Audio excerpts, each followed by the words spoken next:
Hello साथीहरू, हामी चाहिँ घुमन्ते ग्याङ। एक दुई दिन कतै नगए बस्यो भने काँजौँ भइहाल्ने। गफै गफको तालमा हामी लाग्यौँ आमायाङ्ग्री पिकतिर। सुरुको बाटो त सजिलै थियो। मेलम्चीबाट उकालो लागेपछि अफरोड अनि अझै माथि त बाटोभरि हिउँ।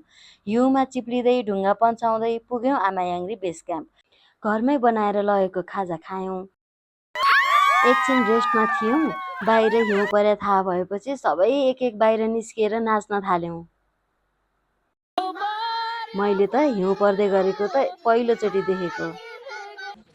भोलिपल्ट 4 बजे उठेर आँखा मिच्दै लाग्यौँ आमायाङ्ग्री पिक। अँध्यारो बाटो, कर्याक्क हिउँमा टेकेको आवाज अनि रुखमा पत्ताहरू सल्बलाएको भन्दा अरू केही थिएन। मनमा चाहिँ हिमचितुवाहरू हुन्छन् कि भन्ने डर थियो। गफ गर्दै हाँस्दै माथिको बेस क्याम्प पुग्यौँ। माथि पुग्दा त म कुन संसारमा आइपुगेँ जस्तो लाग्ने। आकाशमै पुगे झैँ, बादलमै टेके झैँ, ओहो म त अहिले सम्झिँदा नि उतै छु कि जस्तो पो भयो त। माथि पुगेर सनराइज हेर्ने हाम्रो धोको पुरा हुन्न कि जस्तो हुने। जति पाइला अगाडि सार्न खोज्यो उति पछि हट्दै गएको पो हो कि जस्तो लाग्ने। कति बेला पुगिएला भन्दै पाइला त सार्दै नै छौँ। सनराइज पनि हेरियो है। अब त्यहाँ पुगे पछाडि एउटा फोटो त खिच्नै पर्यो। अनि फेरि त्यहाँबाट अब आमायाङ्ग्री पिक, त्यहाँ चाहिँ एउटा गुम्बा रहेछ। त्यो गुम्बाबाट नै भ्यू हेर्ने रहेछ। त्यहाँको भ्यू साह्रै मनमोहक।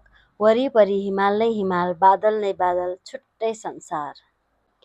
आफ्नै आँखाले हिउँ देखेको, आफ्नै हातले हिउँ छुन पाएको, यो त मेरो एकदमै पहिलोचोटि। कति रहर थियो मलाई हिउँ खेल्न। यहाँ आएपछि सबै पुरा भयो। हिउँको एक्सपिरियन्स मेरो एकदमै बबाल नै भयो। एउटा फोटो खिचौँ न त भनेको, साथी खोज्दा खोज्दै कता हो कता। बल्ल बल्ल फोटो खिच्यो अनि एउटा टिकटक पनि त बनाउनै पर्यो नि। मैले तिमीलाई रोजेको, तिमीले कसलाई खोजेको।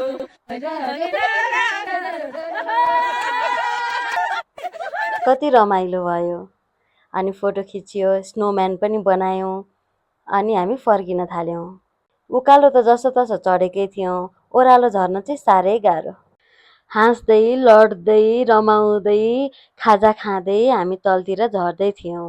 हामी मात्र नभएर अरू एसई दिएर आएका भाइ बहिनीहरू पनि थिए। भेट भएको बेलामा मैले तिमीलाई रोजेको, तिमीले कसलाई खोजेको, मैले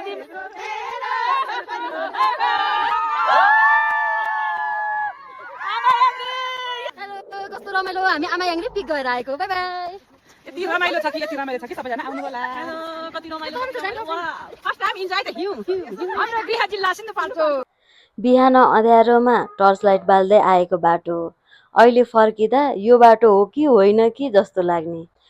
टेकेर थिचिएको हिउँमा घाम लागेपछि आइस बन्दो रहेछ। त्यो आइसमा चिप्लियो भने त स्वाट्टै तलतिर।